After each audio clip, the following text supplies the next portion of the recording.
তোমরা তোমাদের সমস্যা হইলো যে এটা হয় নাই, কি বলে, কালার কন্ট্রাস্টটা ভালো হয় নাই। তোমাদের যেটা সমস্যা হয়েছে যে লেখার পিছনে ছবি, আমি তোমাদের দেখাইছিলাম একটা, যে ইয়ের পিছনে যে ছবি থাকলে কি সমস্যা। তো তোমরা ঠিক সেই কাজটাই করছো, নিচে ছবির উপরে লেখা, যাতে লেখা পড়া বা বোঝা খুবই কঠিন। আচ্ছা, পলিকের সম্বন্ধে তোমরা কি আগে কখনো শুনছো নাকি? এই প্রেজেন্টেশন করতে যাই প্রথম শুনলাম। জি স্যার, প্রথম শুনুন। Good. তাহলে অন্তপক্ষে আমাদের এই প্রেজেন্টেশনে তোমাদের একটা লাভ হচ্ছে।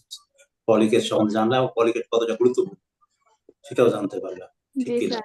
এবং পলিকেট কিন্তু আমরা কিন্তু মাছের খাবার হিসেবে, চিংড়ি মাছের খাবার হিসেবে ব্যবহার করা যায়, মাছের খাবার হিসেবেও ব্যবহার করা যায়। এবং বিদেশে কিন্তু পলিকেট নিয়ে তারা কি করে, ওই যে ধরে, নাম কি, যারা কেঁচোর বিকল্প হিসেবে, ওই যারা মাছ ধরার জন্য কিন্তু পলিকেট চাষ করে কিন্তু তারা করে।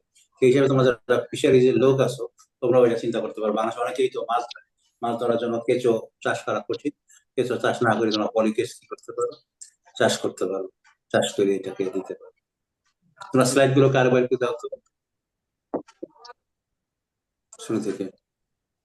এখানে লেখা দেখা যাচ্ছে বাইরে, কিন্তু যখন তোমার চলে আসছে লেখাগুলো দেখা এখানে চলে আসছে। এই যে লেখা কি পড়া যাচ্ছে দেখো, তারপরে স্লাইডে যাও, একই অবস্থা।